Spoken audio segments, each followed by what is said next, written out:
KTO Radio présente À haute voix, la lecture intégrale des œuvres spirituelles majeures. Aujourd'hui, l'Oblat de Joris Karl Huysmans.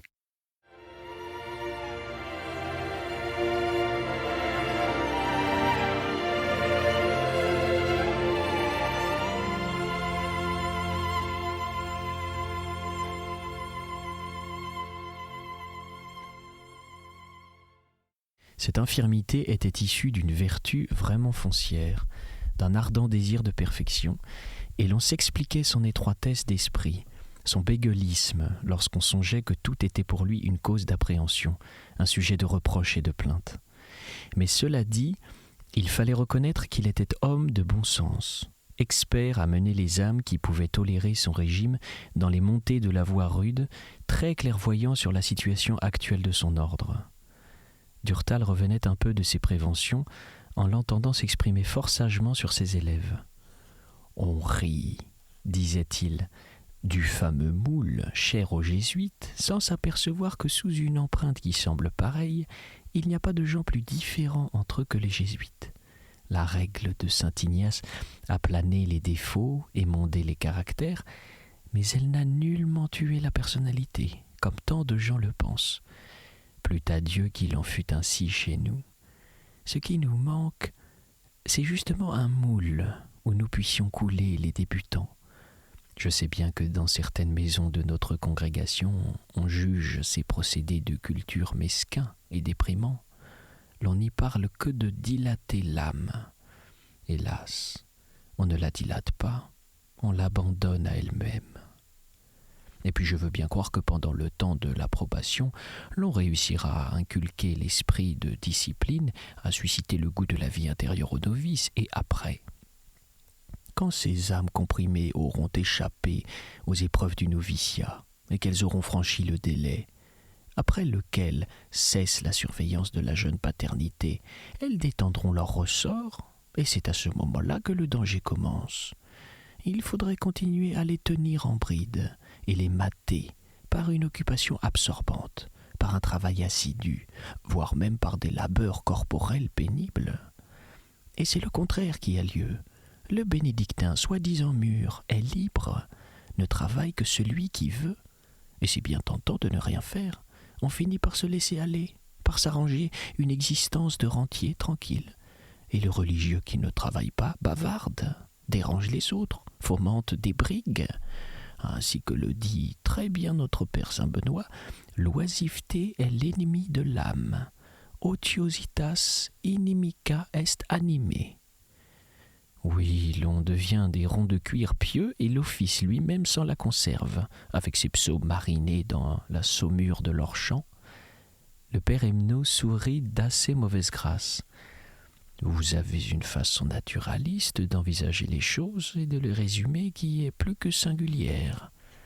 Je blague, repartit Durtal, mais n'empêche, mon père, que vous n'ayez 1000 fois raison. Un moine inoccupé est un moine à moitié perdu, car enfin le travail, c'est du péché en moins. Certes, fit le cellerier, mais il est plus facile de signaler le péril que de le conjurer. Il conviendrait de changer le système de noviciat, de relever le niveau des études qui est faible. Il conviendrait surtout de ne pas admettre de paresseux. Cela regarde ton Felletin. Il est assez intelligent pour le comprendre. Sans doute, dit le père Emnaud, c'est un remarquable maître des novices. Puis il y a de la sainteté en lui, poursuivit don Brugier. La sainteté de Saint-Pierre, jeta don Emnaud dont l'œil s'alluma sous ses lunettes d'une lueur. De Saint-Pierre, se demanda Durtal. Qu'est-ce que cela signifie? Est-ce une rousserie? Cela veut-il dire qu'avant d'être un saint, don Felletin fut un traître? Mais l'œil était éteint, et lorsque Durtal le scruta, il n'y vit que du bleu mort. Le zélateur était d'ailleurs aussitôt passé à un autre sujet d'entretien. Il discutait maintenant avec le cellerier sur certains ornements d'église que le nouveau curé réclamait, comme appartenant non à l'abbaye, mais à la cure. Et c'était une interminable énumération d'étoles, de chasubles, de chapes. Ce défilé n'intéressait guère Durtal. Aussi ne fut-il pas fâché, quand le train fit halte au Val des Saints, de prendre congé des 2 religieux et de rentrer chez lui.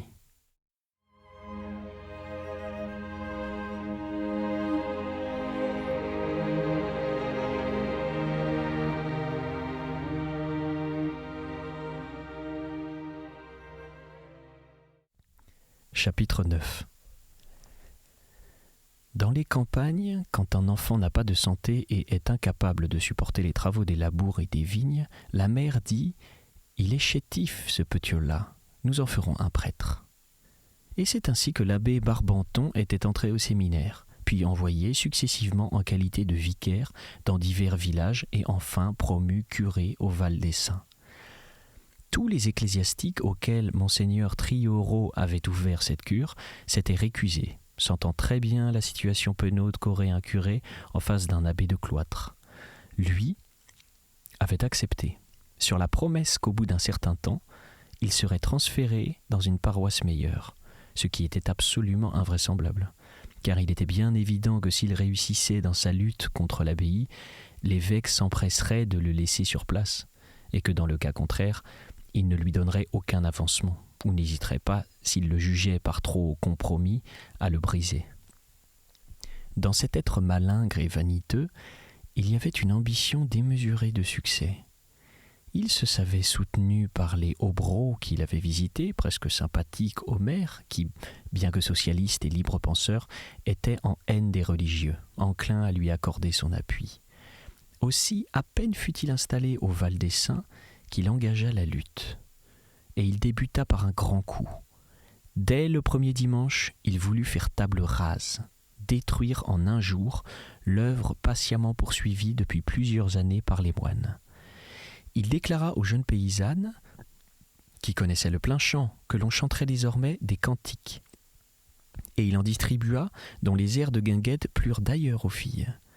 Poussé par les noblaillons du cru, il enleva de ce village cette senteur de hameau Moyen-Âge qu'il exhalait, le dimanche aux offices, et il transforma ce pays unique peut-être en son genre, en un lieu comme un autre, où l'on brailla dans l'église des Rigaudons.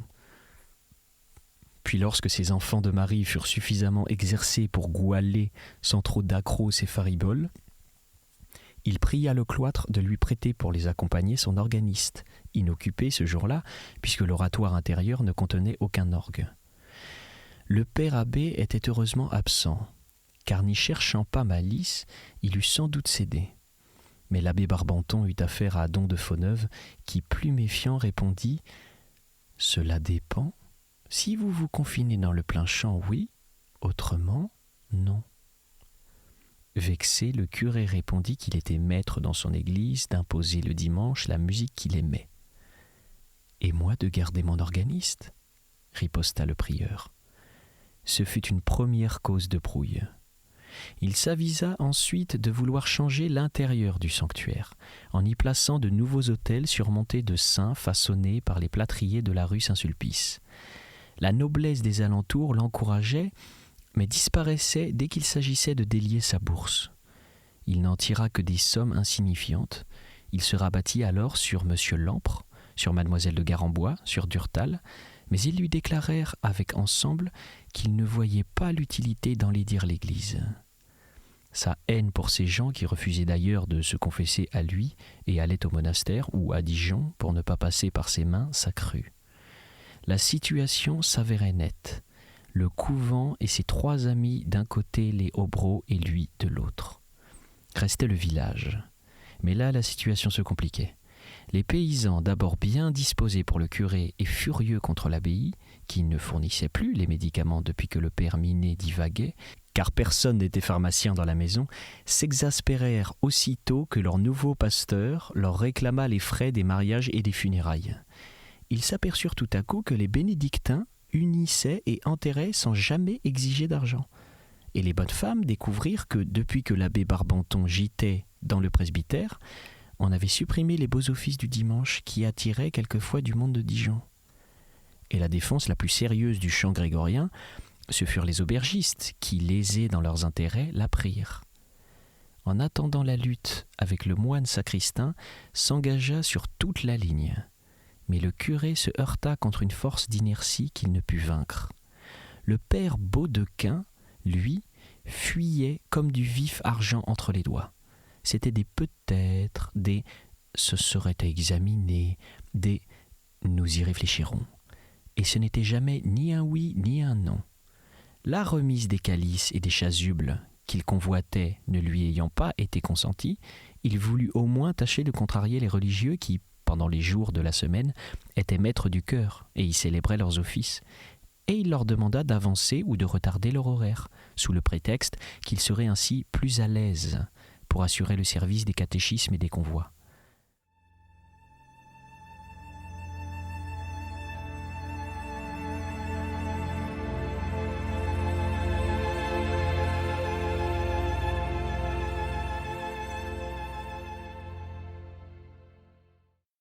Il y a une règle de saint Benoît que je ne puis enfreindre et des habitudes que je ne suis pas maître de changer, répliqua Don de Fauneuve. Il m'est donc impossible de vous satisfaire. Le curé témoigna son mécontentement de ce refus en n'assistant plus jamais aux offices. Il avait en effet arraché au père abbé l'autorisation d'occuper une place près de lui, avant la stalle du sous-prieur, relégué de la sorte au second rang. Il la laissa désormais vide, pensant sans doute que cette abstention froisserait les moines. Mais personne ne parut même remarquer ce manège. Alors il rompit avec le mode d'escarmouche qu'il avait adopté dès son arrivée au Val des Saints, et il résolut de prendre en revanche de ces petits combats qu'il avait jusqu'alors perdus, en engageant une vraie bataille dont il préparait au préalable le terrain. Et il crut en avoir saisi l'occasion. Se rappelant que monseigneur Triaurot répondait au prénom de Cyril, il vérifia l'ordre monastique et constata que cette fête tombait un dimanche. Il rendit visite au prélat et le supplia de venir déjeuner ce jour-là au presbytère avec la noblesse des environs désireuse de lui souhaiter sa fête et de daigner ensuite présider les vêpres. Monseigneur Triaurot était souffrant et peu soucieux de perdre ainsi son temps. Mais l'abbé insista de telle sorte, garantissant le prestige qui rejaillirait sur lui dans le pays, s'il parvenait à y amener son évêque, que sa grandeur ennuyée céda. Alors le curé, radieux, s'en fut proposé au père de Fauneuve pour donner plus d'éclat à la cérémonie et faire plus d'honneur à monseigneur de célébrer avec ses religieux les vêpres dans l'église qu'il mettait ce dimanche-là à leur disposition. Don Prieur accepta et le curé sourit. « Je voudrais, reprit-il, que la cérémonie fût vraiment magnifique et frappât l'imagination de nos paysans. Ils ont tellement l'habitude du chant de Solesmes que ce genre de musique ne les intéresse plus.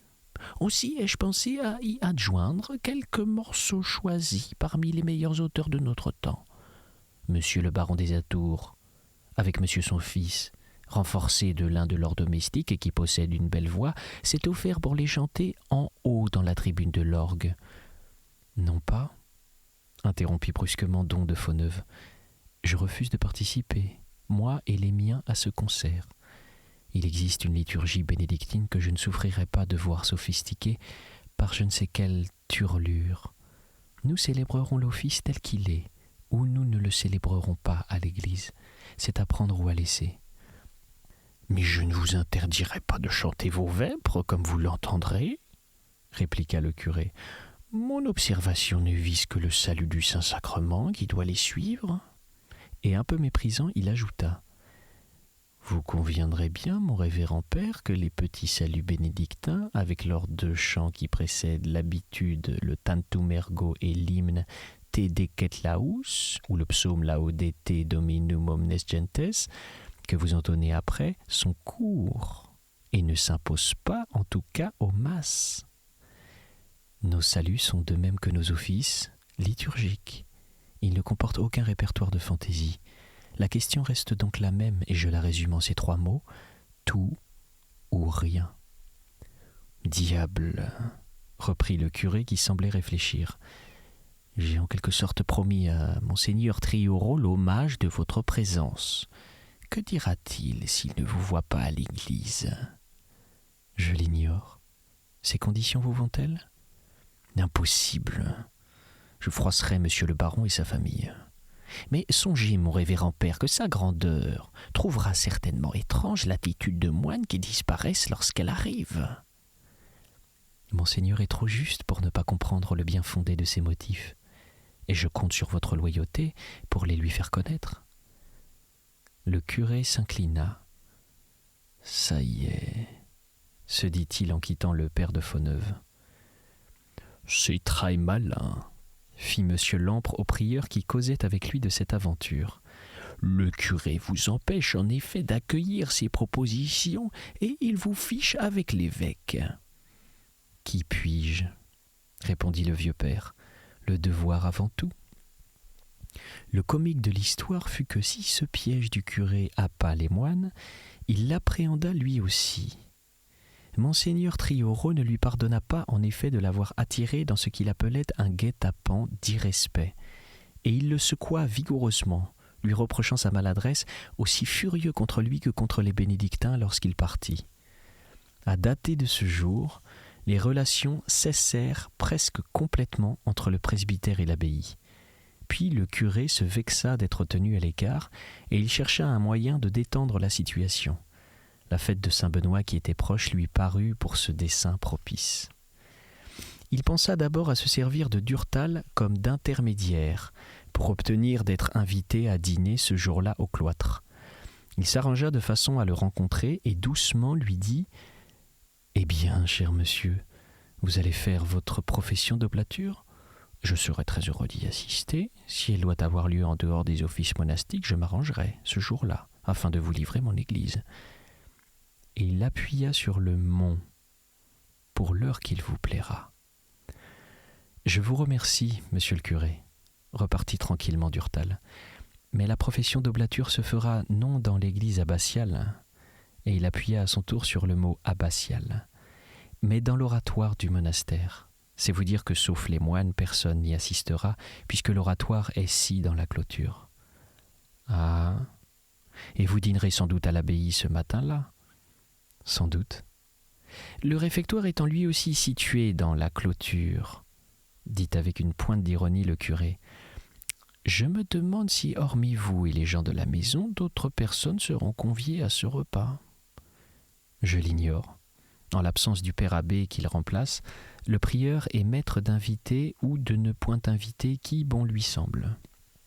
Il est donc le seul qui soit à même de répondre à votre question. »« Votre serviteur, monsieur. »« Le vôtre, monsieur le curé, » répliqua Durtal en s'éloignant. L'abbé Barbanton se dit « Il n'y a rien à tirer de celui-là. Allons-y bravement. » Et il se fit introduire chez le prieur. Là, il joua la comédie, déclarant qu'il déplorait tous ses malentendus, se déchargeant de ses torts sur le dos de l'évêque, dont il était obligé de suivre les instructions. Enfin, il s'écria que sa mise en quarantaine, le jour de la fête de Saint-Benoît, produirait un effet désastreux dans le bourg, et Don de Fauneuve, touché, l'embrassa et l'invita au dîner. Alors il s'enquit de savoir si le révérendissime ne serait pas présent pour la cérémonie dans son cloître. « Ce n'est guère vraisemblable, » répondit Don de Fauneuve.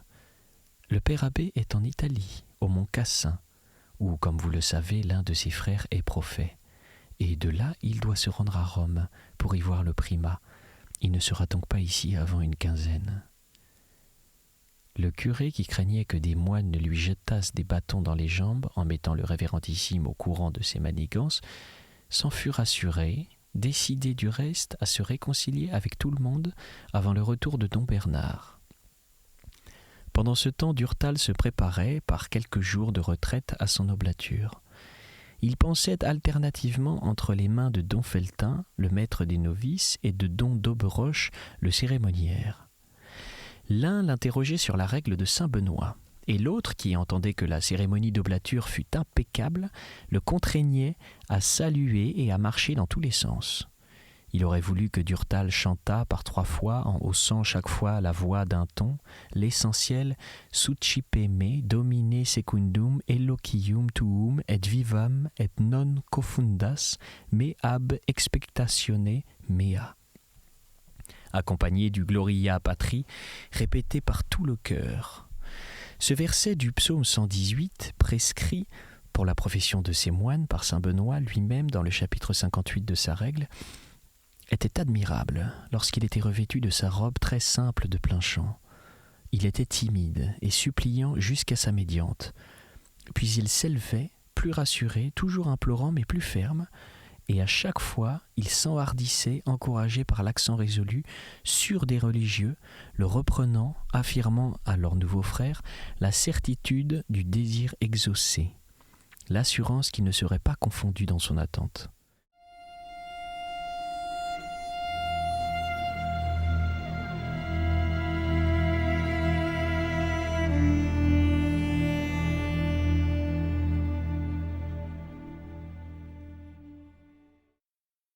Et cette formule divinement magique était si décisive que les plus anciens prophètes ne pouvaient s'empêcher de trembler jusqu'au fond de l'âme lorsqu'ils l'entendaient chanter et la chantaient eux-mêmes à chaque profession. Durtal, que l'intonation a décoché toujours plus haut dans le silence de la chapelle et sans le soutien d'un orgue épouvanté, avait fini par obtenir du père d'Auberoche qu'il la psalmodierait tout bonnement, et qu'il en serait de même pour les pères et les novices présents à la cérémonie, et qui devaient doubler chaque fois le verset après lui. Et c'étaient des répétitions ininterrompues, des salutations médiocres ou profondes, des agenouillements sur la première ou sur la dernière marche de l'autel, des façons rectifiées de déployer contre sa poitrine la charte de profession, comme sur cette statue que l'on voit dans les montres religieuses, et qui représente un chevalier tenant une banderole sur laquelle est inscrit le verbe « credo ». C'étaient des effacements de corps permettant d'évoluer dans la place restreinte de l'oratoire. Enfin, Durtal parvint à contenter Dom d'Aubroche. Le père Felletin, lui, ne se souciait ni des gestes, ni des détails liturgiques. Il expliquait l'oblature planant au-dessus des âges, heureux d'avoir un novice qui connaissait aussi bien que lui la matière, et il parlait de l'avenir, certain d'être compris.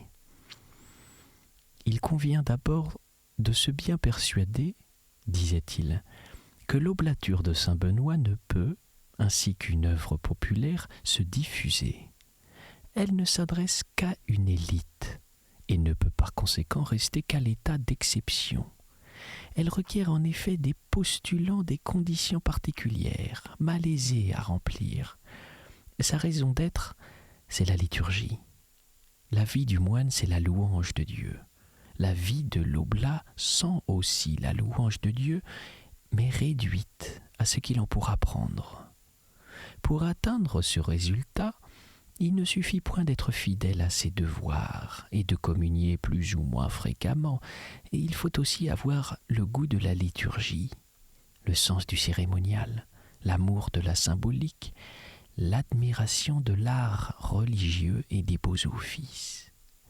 Les oblats qui réuniront ces conditions, Dieu veuille qu'ils soient nombreux, mais j'en doute, vivront donc autant que possible cette partie de l'existence monastique qui s'écoule à l'Église, autrement dit, ils devront résider dans le cloître ou dans ses alentours. Je ne me figure pas du tout en effet des oblats épars dans des villes telles que Paris, Lyon ou Marseille, n'ayant aucun rapport quotidien avec le monastère auquel ils appartiennent, n'assistant pas, par conséquent, à la messe conventuelle et aux vêpres chantées de chaque jour, ne s'assemblant qu'une ou deux fois par mois, comme à un son de corne à l'abbaye. Ainsi comprise, l'oblature ne serait plus qu'une petite confrérie, et il y en a assez, je pense, pour que nous n'en ajoutions pas une de plus à celle qui subsiste. Ce serait, d'autre part, une grave erreur que d'assimiler l'oblature à un tiers-ordre, puisqu'un tiers-ordre incorpore tous les gens, fussent-ils les plus incompréhensifs du monde, pourvu qu'ils soient des chrétiens zélés et des catholiques pratiquants. Nous, au contraire, nous cherchons la qualité et non la quantité. Il nous faut des savants, des lettrés et des artistes, des personnes qui ne soient pas exclusivement des dévots. Pas de marguilliers édifiants et de sacristes pieux, s'écria Durtal. Oui, dit en souriant le père Felletin, Notre but n'est pas d'ailleurs d'improviser de doubles emplois avec les tiers ordres des autres instituts qui ont leur utilité, car ils rendent service aux masses. Nous n'avons pas à marcher, par exemple, sur les brisées des franciscains qui bénéficient d'une puissance séculairement acquise. Nous leur serions du reste, au point de vue du prosélytisme et de l'organisation, très inférieurs. Et puis, ayons le courage de l'avouer, en agissant de la sorte, nous duperions nos novices, qui auraient plus d'intérêt à s'affilier au 3e ordre de Saint François, car il est en pleine vigueur et assure à ses tertiaires des avantages que nous serions bien incapables de leur offrir. Notre seule force à nous ne peut résider que dans l'efficace des oraisons liturgiques et des offices. Et comment en faire réellement profiter des gens qui n'y prendraient aucune part et ne seraient imbus à aucun degré de cet esprit bénédictin sans lequel aucune entrée dans notre ordre n'est ou ne devrait être possible. Non, plus j'y pense, et plus je suis convaincu que la seule oblature qui soit viable est celle du Moyen-Âge, celle du laïc habitant, comme je l'ai déjà dit, auprès ou dans l'intérieur d'un couvent, vivant plus en somme dans la communauté que dans le monde, suivant régulièrement des exercices religieux des moines. Ainsi comprise, l'oblature est pratique, surtout pour les artistes. Elle leur donne l'appui des grâces monastiques, l'aide même du patriarche, et elle leur laisse toutefois une certaine liberté. Et à ce propos, je dois le confesser, il y aurait, selon moi, tout avantage pour un artiste à ne pas résider dans la clôture de l'abbaye, mais à sa porte. Fatalement, en effet, avec l'internement même mitigé, une suggestion s'impose, et pour peu que l'abbé ou que le père abbé, chargé de la direction des oblats, ait des idées arrêtées en esthétique, et quelles idées souvent, c'est le conflit, et au nom de l'obéissance, l'étouffement de la personnalité, la mort de l'art. L'échec de l'abbaye de Peron est à ce point de vue typique. On a voulu enfourner tous les peintres que détenait le couvent dans le même moule, et l'on a tué le talent de chacun, pour ne produire que des peintures similaires, conçues d'après une formule unique, et destinées par cela même à devenir au bout de peu d'essais des rengaines. La question se résume donc pour moi ainsi. Direction spirituelle, énergique, de la part du religieux maître de l'oblature, et abstention pour tout le reste. Maintenant, à titre de document, je vous signale une tentative bien oubliée, la plupart même des nôtres l'ignorent, qui eut lieu à Solesmes, sous le gouvernement de Don Couturier. C'était À Haute Voix, une émission de KTO Radio. Aujourd'hui, l'Oblat de Joris Karl Huysmans. Lecture, Pierre Deveau. Captation et réalisation, Aymeric Plouinec et Thibaut Dagalier. Une émission disponible en podcast sur ktoradio.com et sur l'application KTO Radio.